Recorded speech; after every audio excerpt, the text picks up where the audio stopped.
Assalamualaikum warahmatullahi wabarakatuh. Perkenalkan kami dari kelompok 10 ingin membawakan presentasi dengan tema pengendalian manajemen proyek.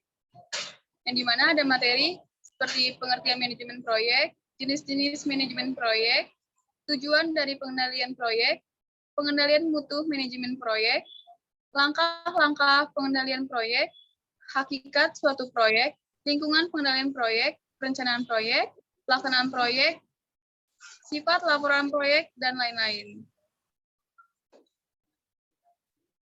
Baiklah, di sini ada pengertian manajemen proyek. Proyek adalah seperangkat aktivitas yang dimaksudkan untuk mencapai hasil-hasil akhir tertentu yang cukup penting untuk menjadi perhatian manajemen.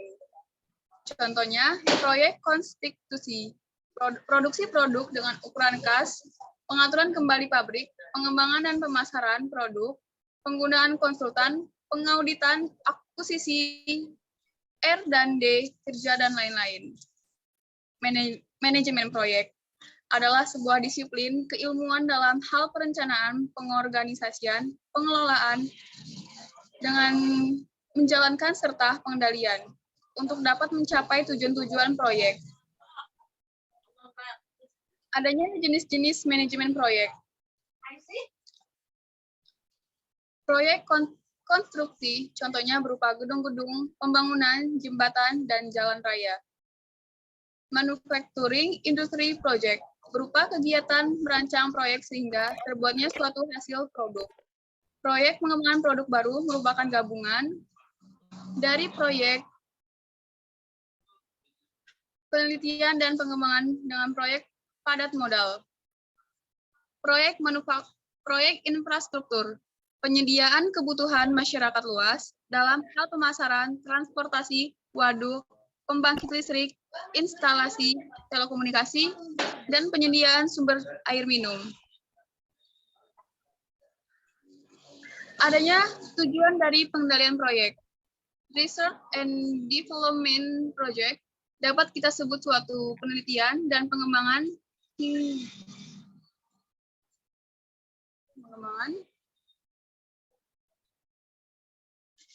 hingga terjadinya sebuah hasil dan mempunyai tujuan untuk meningkatkan atau memperbaiki suatu pelayanan produk atau metode tertentu.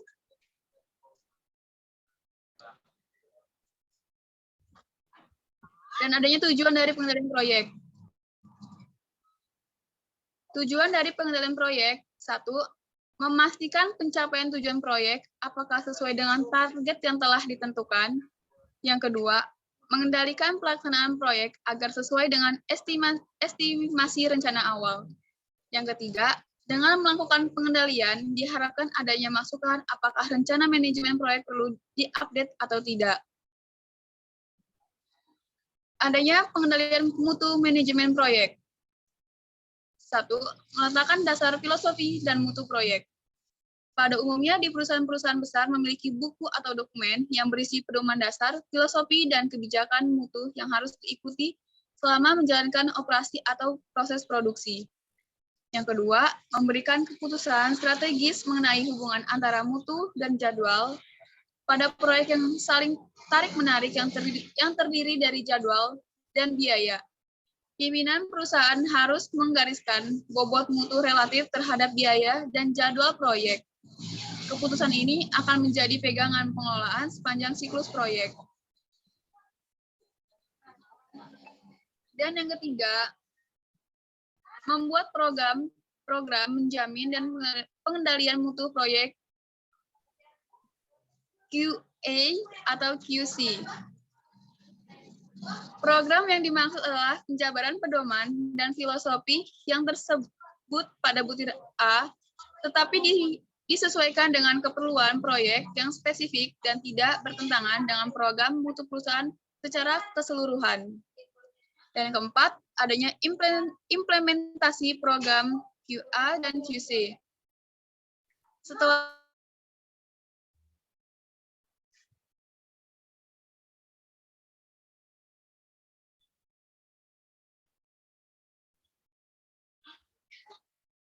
Presentasi program tersebut, langkah-langkah persiapan seperti melatih personil, menyusun organisasi, dan menyebarluaskan arti dan maksud program QA atau QC kepada semua pihak yang berkepentingan. Baiklah, selanjutnya akan dilanjutkan dengan kelompok saya.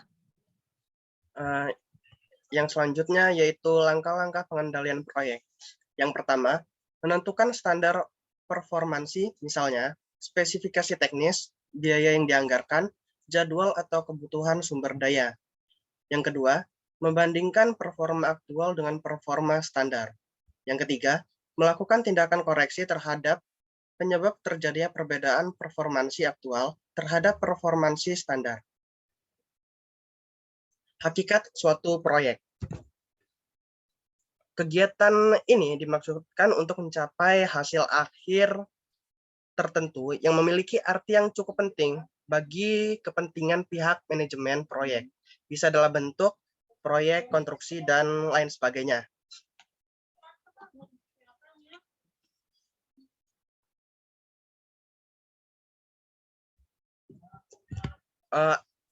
Yang pertama, ada tujuan tunggal, yaitu sebuah proyek biasanya mempunyai sasaran tunggal. Seorang manajer bertanggung jawab dalam mengawasi pekerjaan hari ini dan membuat keputusan yang mempengaruhi operasi di masa depan. Yang kedua, struktur organisasi. Dalam banyak hal, organisasi proyek ini bertumbang tindih dengan organisasi operasional sistem pengendalian manajemen. Dengan sistem pengendalian manajemen organisasional tersebut, masalah ini terdapat di dalam organisasi yang rutin berhubungan yang memuaskan harus dibina antara organisasi proyek dan organisasi profesional yang rutin. Yang ketiga, fokus pada proyek.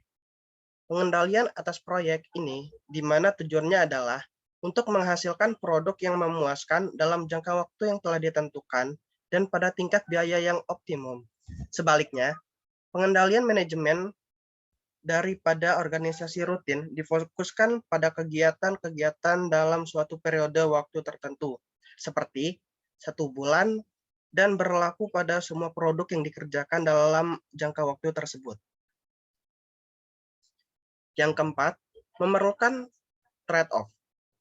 Proyek biasanya melibatkan trade-off antar ruang lingkup, jadwal, dan biaya-biaya dapat dikurangi dengan mengurangi ruang lingkup suatu proyek. Jadwal dapat dipersingkat dengan menimbulkan biaya lembur. Trade-off yang serupa terjadi di dalam organisasi rutin, tetapi mereka bukanlah merupakan kegiatan sehari-hari yang umum di dalam organisasi semacam itu. Yang kelima, standar yang kurang teliti. Standar kerja yang digunakan cenderung kurang dapat diandalkan pada proyek jika dibandingkan dengan organisasi rutin. Meskipun spesifikasi dari suatu proyek dan metode pelaksanaannya dapat sama dengan proyek yang lain. Yang keenam, perubahan rencana. Rencana proyek ini cenderung sering berubah secara drastis. Kondisi lingkungan seperti kondisi lingkungan yang tidak terduga dalam proyek konstruksi atau pengungkapan fakta yang tidak diperkirakan sebelumnya selama pelaksanaan konstruksi. Yang ketujuh, perbedaan ritme. Irama dari proyek berbeda dengan operasi rutin kebanyakan. Proyek ini dimulai dari kecil, meningkat mencapai aktivitas puncaknya, dan kemudian menurun dengan semakin dekatnya penyelesaian. Hingga akhirnya, yang harus dilakukan hanyalah pemberesannya. Sedangkan aktivitas rutin cenderung beroperasi pada tingkat aktivitas yang sama. Yang ke-8, sangat terpengaruh oleh lingkungan. Suatu proyek ini cenderung dipengaruhi oleh lingkungan eksternal jika dibandingkan operasi yang terdapat di dalam suatu pabrik. Kegiatan produksi ini berlangsung dalam pabrik yang dinding dan atapnya melindungi mereka dari pengaruh lingkungan. Yang ke-9, pengecualian. Perbedaannya tidak terlalu jelas jika dilihat antara keduanya. Namun, adanya perbedaan terhadap bagaimana pengelola karyawan dan jenis kerjanya. Lingkungan pengendalian proyek. Yang pertama ada struktur organisasi proyek. Dibentuk untuk mengarahkan proyek supaya dapat berjalan dan dibubarkan setelah proyek selesai. Yang kedua, hubungan kontraktual antara organisasi yang mensponsori dengan kontraktor. Contohnya gini, jika proyek dilaksanakan oleh kontraktor luar, maka tingkat pengendalian proyek akan bertambah sebagai tambahan kepada pengendalian yang dilaksanakan oleh kontraktor yang mengadakan pekerjaan itu. Organisasi sponsor juga bertanggung jawab untuk melakukan pengendalian sendiri. Yang ketiga, struktur informasi. Dalam sistem pengendalian proyek, informasi ini disusun berdasarkan elemen-elemen proyek. Elemen proyek yang paling kecil itu disebut paket kerja. Dan cara di mana paket kerja ini adalah kumpulan yang disebut sebagai struktur rincian pekerjaan. Perencanaan proyek. Pada tahap perencanaan, tim perencanaan proyek menggunakan perkiraan kasar yang menjadi dasar pengambilan keputusan. Pelaksanaan proyek sebagai titik awalnya.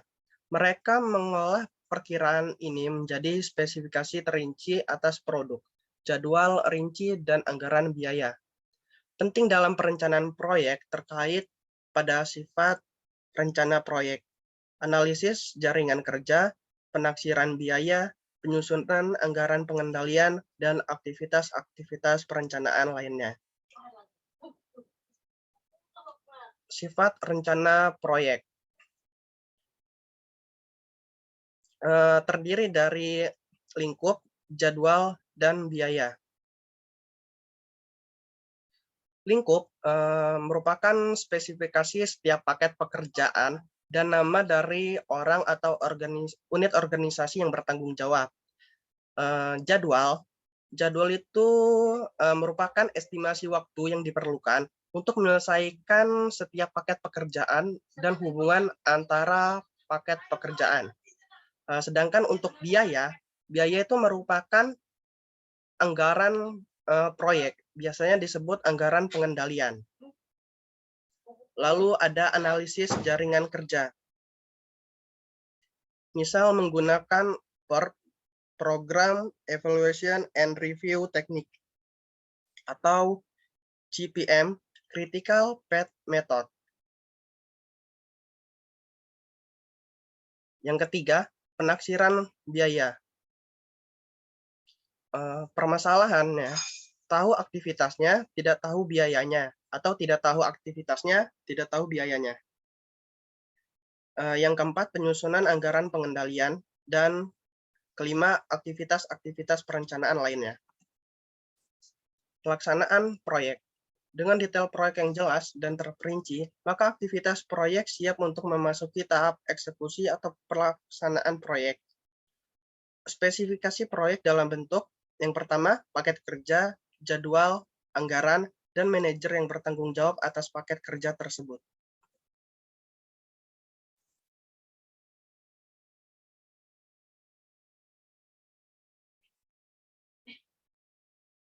Selanjutnya akan dilanjutkan oleh teman saya, Arya.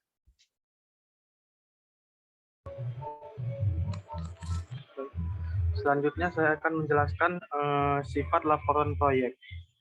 Manajer memerlukan 3 tipe laporan yang berbeda, yaitu yang pertama adalah laporan kesulitan. Laporan kesulitan yaitu laporan mengenai kesulitan yang telah terjadi dan antisipasi kesulitan di masa depan. Jadi laporan ini melaporkan masalah yang sudah terjadi ataupun masalah di kemudian hari yang sudah diantisipasi. Masalah kritis akan ditandai. Sangat penting bahwa laporan ini segera sampai kepada manajer yang tepat, sehingga tindakan korektif dan dilaksanakan Laporan ini sering disampaikan melalui diskusi tatap muka ataupun telepon. Selanjutnya yang kedua adalah laporan kemajuan. Laporan kemajuan ini membandingkan jadwal aktual dan biaya dengan jadwal yang direncanakan dan biaya-biaya bagi pekerja yang telah selesai, dan mereka memuat perbandingan yang sama untuk aktivitas overhead yang tidak langsung terkait dengan pekerjaan. Varians yang berhubungan dengan harga, keterlambatan jadwal, dan faktor-faktor sejenis dapat diidentifikasi dan diukur secara kuantitatif menggunakan teknik-teknik analisis varians yang sama dengan yang digunakan di dalam analisis operasi rutin. Selanjutnya yang ketiga, laporan keuangan proyek. Laporan keuangan adalah laporan yang akurat dari biaya proyek yang harus disiapkan sebagai basis untuk pembayaran setiap termin kemajuan pekerjaan, jika itu merupakan kontrak pergantian biaya. Dan mereka biasanya diperlukan sebagai dasar pencatatan ayat-ayat akuntansi keuangan untuk kontrak harga yang tetap. Akan tetapi, laporan-laporan ini kurang penting bagi pengendalian manajemen jika dibandingkan dengan informasi biaya yang terdapat di dalam laporan kemajuan. Karena laporan keuangan harus akurat, mereka diperiksa dengan hati-hati, dan proses ini memakan waktu. Sedangkan informasi kasar yang tersedia dengan segera adalah lebih penting dari manajemen proyek. Next.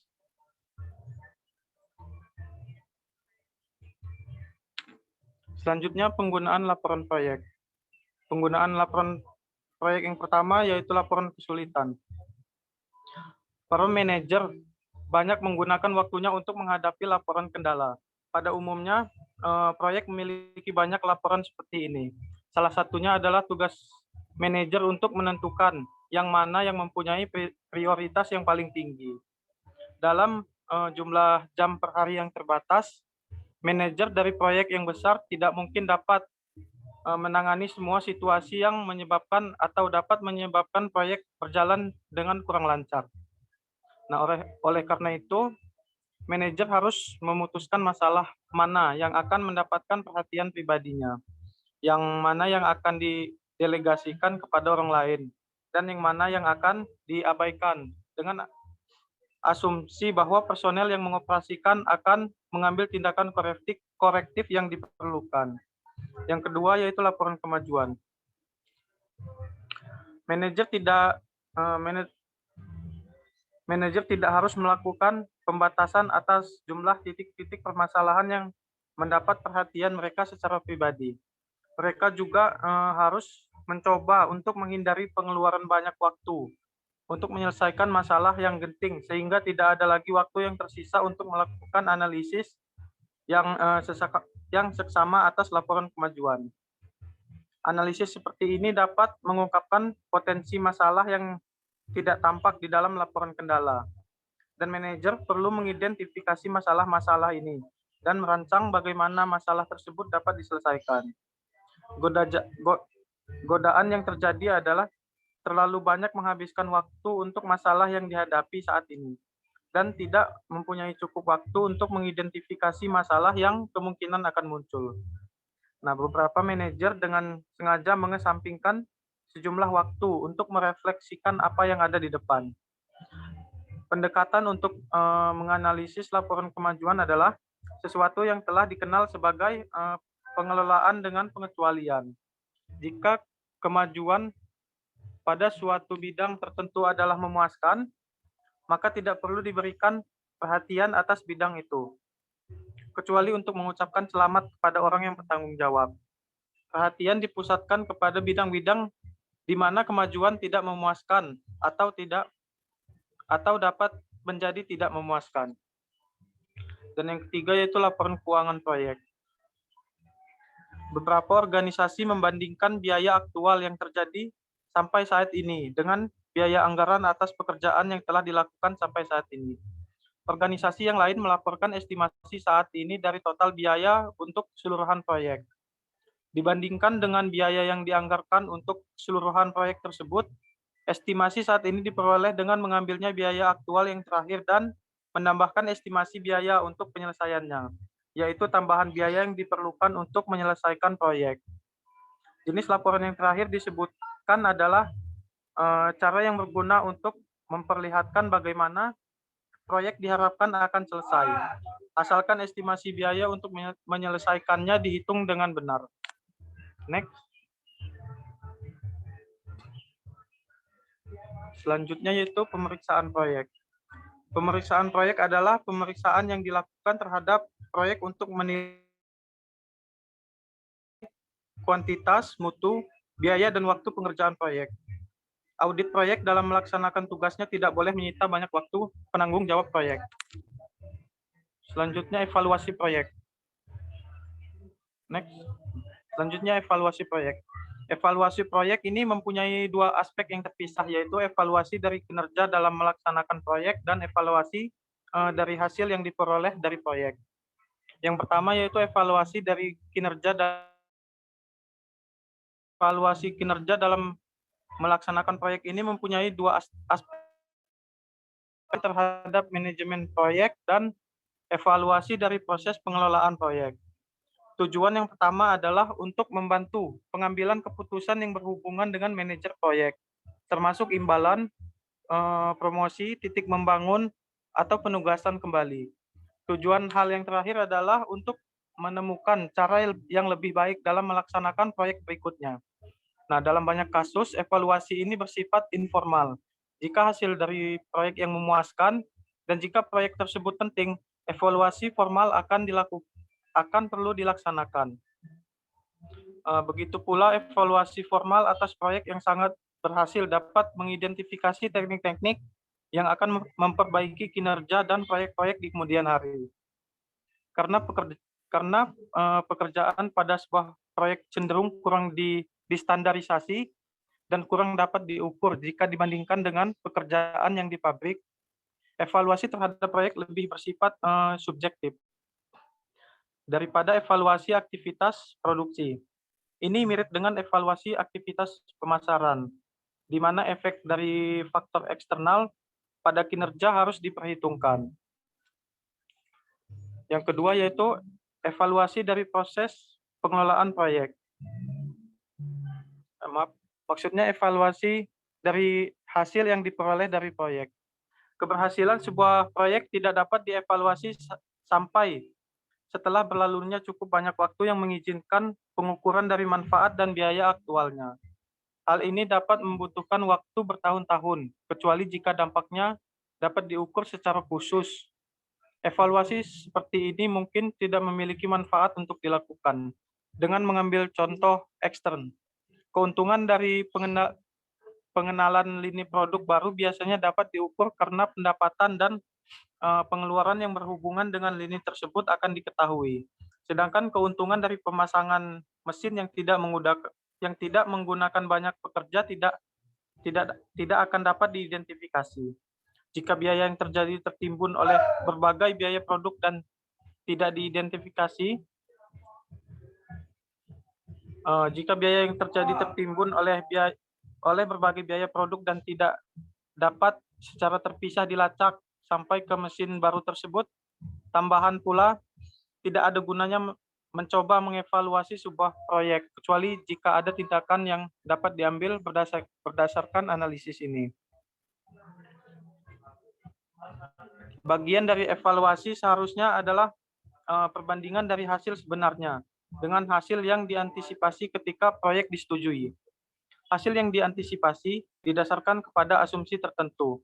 Misalnya, bagi seluruh produk baru, ukuran pasar, pangsa pasar, reaksi pesaing, dan juga inflasi. Dan asumsi ini seharusnya telah didokumentasikan selama proses persetujuan proyek, kecuali jika didasari dengan adanya kebutuhan untuk melakukan pendokumentasian. Catatan tersebut kemungkinan tidak lengkap atau tidak jelas. Orang-orang yang mengevaluasi harus meramalkan kemungkinan kebutuhan di masa depan. Untuk dokumentasi seperti ini, dapat memastikan bahwa informasi yang diperlukan telah dikumpulkan dan disimpan. Karena keterbatasan ini pula, hasil dari beberapa proyek yang relatif sedikit akan tergantung pada evaluasi formal. atau yang sering disebut dengan audit pasca penyelesaian. Next.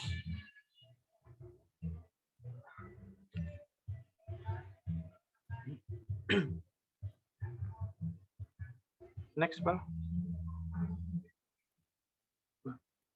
Selanjutnya, faktor-faktor penghambat pertama yaitu kesulitan koordinasi dan komunikasi.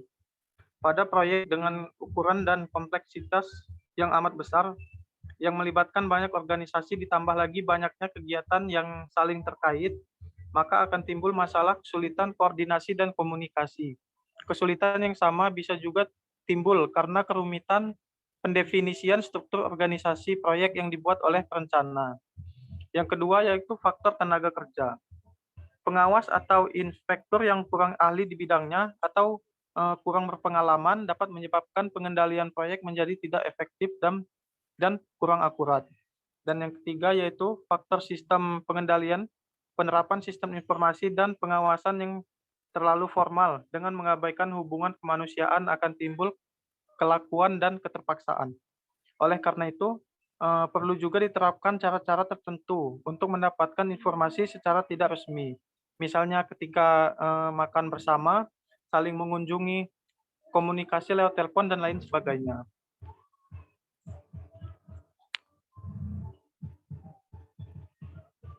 Ya.